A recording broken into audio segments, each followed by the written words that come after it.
How's it going, everyone? It's Abdallah here, bringing you guys another awesome tips and tricks tutorial video for Pokemon Sword and Pokemon Shield on Nintendo Switch. The Crown Tundra is out, and now we're going to show you guys everything you need to know about getting the Swords of Justice. These 4 legendary Pokemon are going to be available for you.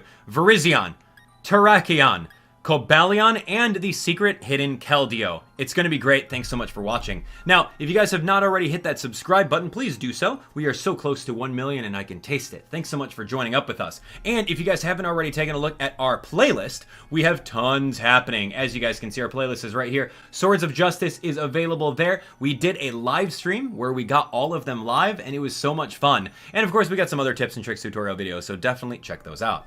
So right outside of Virizion is a mysterious pair of footprints. Now, if you don't see these footprints right next to the tree, right outside of Peony's house, then continue playing on with the game and advancing the story. But nonetheless, once you do so, you'll be able to trigger the cutscene with Sonia over here, and Sonia starts telling you that there's going to be some mysterious Pokemon that are going to be showing up.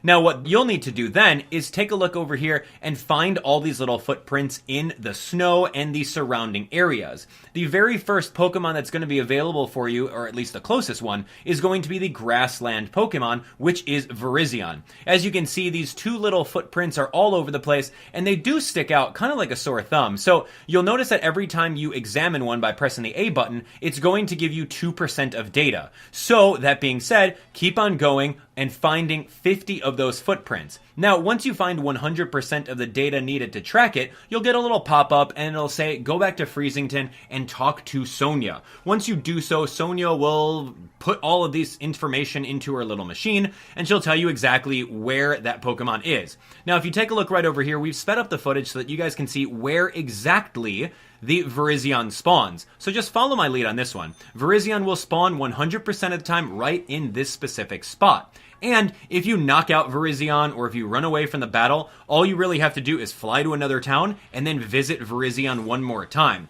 As you can see, Virizion is in the hail, so you gotta be very careful. And the moveset that Virizion rocks is Sacred Sword, Swords Dance, Leaf Blade, and Close Combat. Be very careful about it, considering that Close Combat is very, very strong, and the hail is kind of annoying because that'll chip away at your Pokemon's health. So if you have a Pokemon like Torkoal with Drought, Pelipper with Drizzle, or anyone that can change the weather, be sure to use those Pokemon accordingly so you have an easier time getting your Pokemon to 1 HP and then throwing your Pokeballs.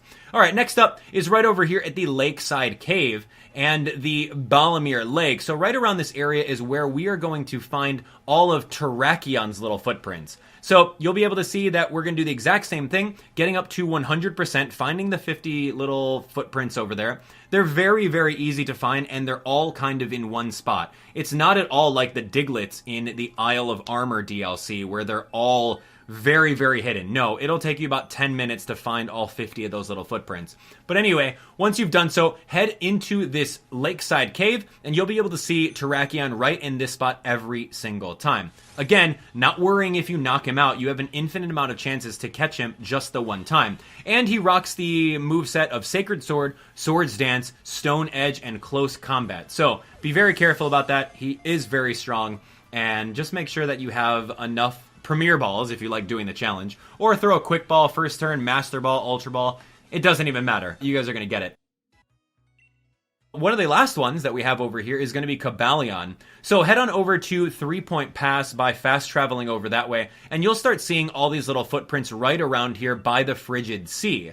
And the Frigid Sea, the Roaring Sea Caves, which is right where I'm at over here, is exactly where you're going to find all 100% of those. And like usual, the Iron Will Pokemon footprints will have to go over to Sonia, and then Sonia is going to say exactly where it's located. So head back over to this Frigid Sea, and if you guys didn't notice, there's a little island all the way to the north in this section, and then you'll be able to go all the way to the top of the peak, right next to this tree, and then our friend Cobalion will be right over here. So, look at him, he's got shoes, he's ready to go, and Cobalion is actually very, very strong, so make sure that you have someone that can take some physical hits.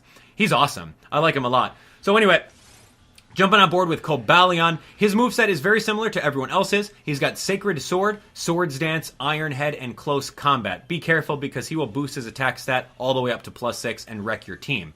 Now, I've gone through and I've done the Premier Ball challenge with every single one of these, and it's actually really fun, so give it a shot. Anyway, so this is going to be your third of the entire trio here. Now, as you guys know, there is a fourth member, and he's going to be a secret member that Sonia doesn't necessarily tell you about. Now, for collecting each of these legendary Pokemon, you're going to get a handful of experience candies from Sonia. So, I mean, the rewards really aren't that great, but that's okay. You have legendary Pokemon. So fly over to Dynatree Hill, and then you're going to take your bike, and you're going to go pretty much do a U-turn and go right into this lake that's around the Great Tree where you found all the legendary birds. Now, there's going to be a little island over here, and behind one of these trees is going to be a little cooking pot.